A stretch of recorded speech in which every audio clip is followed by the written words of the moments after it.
So Phil, how were things at Skipton Baptist this morning? They were really great. We looked at Jesus, the revolutionary, and I kind of asked, was he a revolutionary at all? And put a bit of a question mark over it. How about you? I was at Champions Church, and we talked about this whole notion. I think the really interesting thing is how you define the word revolutionary. Because I would define it in terms of I don't want you to do this because the public may not be ready for this, if we rearranged you so your feet were in the air and your head was down at the ground, you would see the world in a different light. Okay. And I think a lot of what Jesus did, and what I was saying this morning, was he looked at things in a different way and changed a sort of exclusive practice to becoming an inclusive practice. So if you think of the Pharisees, who were a fairly obnoxious lot. Yeah, apparently. There you go. And how he defined holiness not in terms of being separate and keeping the world at bay, but in terms of the holiness spreading out. Okay. Jesus, the conduit of holiness, if you like, that comes through us and spreads out into the world. We looked at some classic pictures of Jesus depicted as like a Che Guevara character. Yep. As the real revolutionary. And so I explored the different areas of revolution, about political, religious, economic and social, and how Jesus can be seen as a revolutionary in those areas, but also he was actually pretty inclusive, even of those who were in the upper classes as well. He was all-inclusive, and that he was difficult to kind of classify as just a liberal freedom fighter or even a conservative religious. That he was straddling them all. And I look particularly at the fact that revolution in all its guises fundamentally boils down to power. And how it's used, and who benefits from it and who doesn't benefit from it, and how, as people, generally humanity's rubbish with power. We tend to kind of hold on to it. And I suppose I came to the final thing is that, was Jesus a revolutionary? Yes, he was, but almost sells him too short. And I went down a slightly different avenue and said he was more than a revolutionary, he was a paradigm shifter, because the whole thinking had to change. It wasn't just a rehash and a renewal, it was a completely different way of looking at things, like you just mentioned. But isn't that in a way that one of the issues of revolution, that we perceive it in terms of Che Guevara, Lenin, people like that, and actually not a lot changed, because often it was replacement of one powerful autocratic system, Russian Tsars, replaced by another powerful autocratic system, which is what communism became under Lenin and certainly under Stalin and everything. And actually what Jesus did is he tweaked. And so everything that you think of Jesus being a revolutionary is where he took the sort of pre-existing idea and said, hold on, that's not how it should be. This is what it is. And so it is that emphasis of shifting, but it's not necessarily a huge shift. It's really just looking at it from that angle of your head on the floor rather than your head where it normally is. Because, you know, and it's there in so many places. So I always think that when the reason John put his account of the turning of the tables at the beginning of his gospel, because he wanted to use that as his model for what was to come. He was turning tables on. He was turning tables, and that's what Jesus did. So that everything you want to think about becomes different. So worship becomes about what we bring to God in our hearts, rather than whether we bring 2 doves, a duck-bill platypus, or whatever it may be as the appropriate sacrifice. It's about us. And that's the really exciting bit about this revolution thing. It's not about swords and things like that. It's much more about a sort of a revolution of the heart, at the heart of humanity. Heart and mind. Because the mind needs it as well. I mean, if you think of the blessed Billy Graham, he was there trying to persuade these various presidents to be of a different heart and mind, and it's a sad he's not dealing with the current one, really. But it's about speaking truth to power, wasn't it? And Jesus redefining power. And I drew it to the point that you were right, many freedom fighters actually end up being fighters against freedom.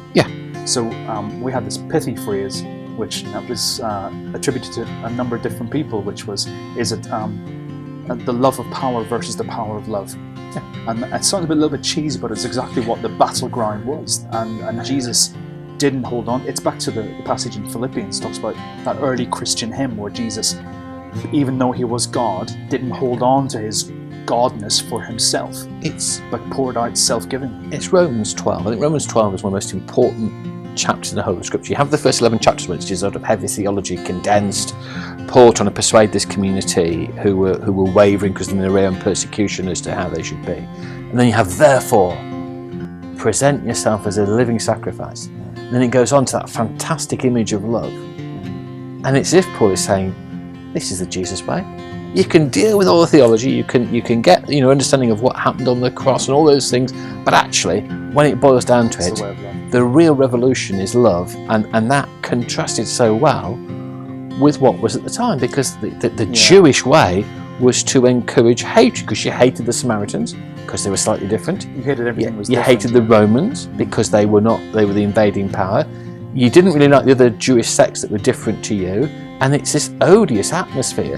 And Jesus comes along and says, blows it apart.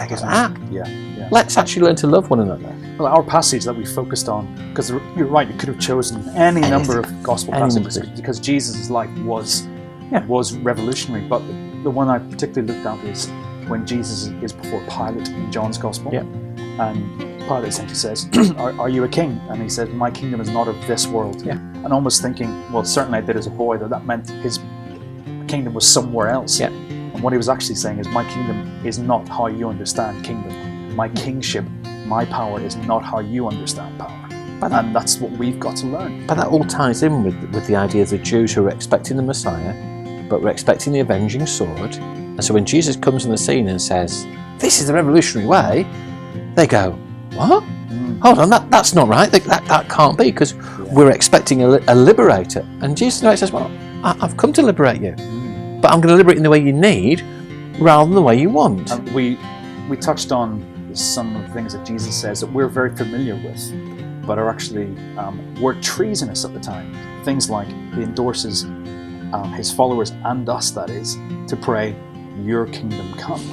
Which is saying, not all the other kingdoms can go away. Your kingdom. And this 3-word phrase, which we use as a cliche, but which the early church used as essentially the way of defining who they were, and that was Jesus is Lord. And claiming that word and his lordship and what the kingship looks like in a world where power is everything, money is everything, sex is everything, and against those idols, Jesus is Lord needs to be said and enacted by his people.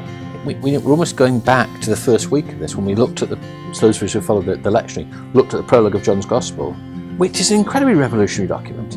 And then it sets the scene for what is to follow. So that when you're reading through the Gospels, revolution drips from the pages, but drips in a way that we've actually got to look for and understand, rather than it being blatant and obvious.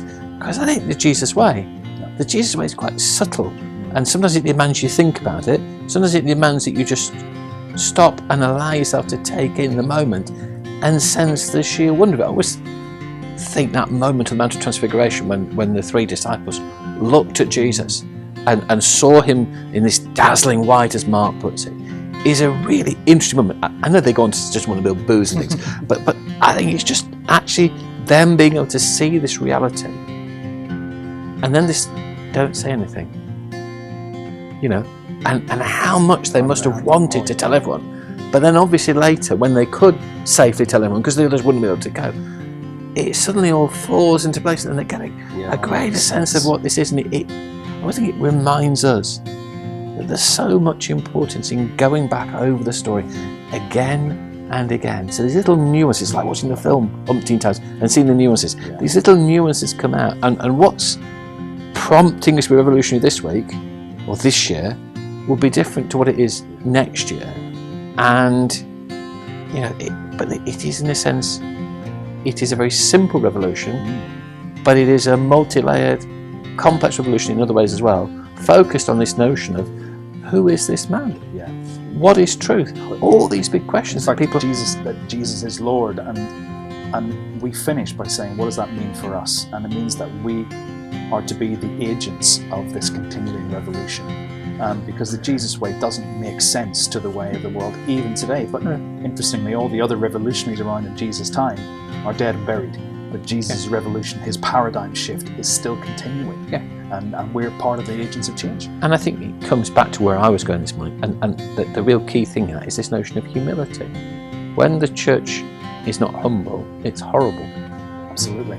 When the church is imbued with humility, it is beautiful, because it's all about Jesus. Which is the hymn, Philippians 2 is one of the earliest hymns, which is about humility of Christ. Yeah, and that's really where we have got to try and move ourselves to, because there is nothing worse than an arrogant preacher. There is nothing worse than an arrogant music group or an arrogant organist or anything like that who can decimate the church. But it's not Jesus-like, is it? It's not, and it's all about that humility to recognise that we're all here because of the church, because of what Jesus has done for us. And that's our beginning point for everything. It's the beginning point of how we come into church, of how we worship, how we deal with our neighbours, how we deal with the awkward squad that we encounter in life, how we do our job, and all those things. It's that beginning point of this is what Jesus has done for me, and therefore I've got to be humble. So are you a revolutionary, Richard? That's a really good question. I've been called many things in my time. Somebody once called me flamboyant, which made my wife howl with laughter. I think we seek to be, don't we? I think we've got to seek to be, but it's the problem often is that the way we want to be revolutionary is not the way the world wants us to be. Yeah. The world would never see us as revolutionaries, and that actually gives us a good starting point, because it means we can say we're following a different agenda. So yeah, we've got to be revolutionaries. Absolutely. But it's finding, I think part of it is finding a word that the world will see, because revolution for them is something completely different. It's blood-soaked in a sense, rather than being love-soaked, which is what we're inviting you to do. Like that. I like that. You're going to use that again sometime. I'm going to use that again sometime, yeah. But I think that's it, isn't it? It's the revolution of love. It's the power of love. There's all sorts of songs, love makes the world go round. I can quote them against the love of power all day long, and it's where love is central, and all the other things work around it. And we see in the world today with the powerful where love lacks. The recent image of Donald Trump, I'm not his greatest fan, I have to say, of those kids from Florida going and saying, "You've got this wrong," and in a sense the arrogance of the man in saying, "You don't know what you're talking about. Let's put teachers into schools and things," and the kids are saying, "What?" And actually he had a great chance there to be a real revolutionary and say, "You're right. Let's look at this anew. Let's look at this afresh, and let's see what wisdom teaches us." And wisdom, if you look for it, says love wins, and power don't win, evil don't win. It's love that gains victory. And that's revolutionary. That's revolutionary.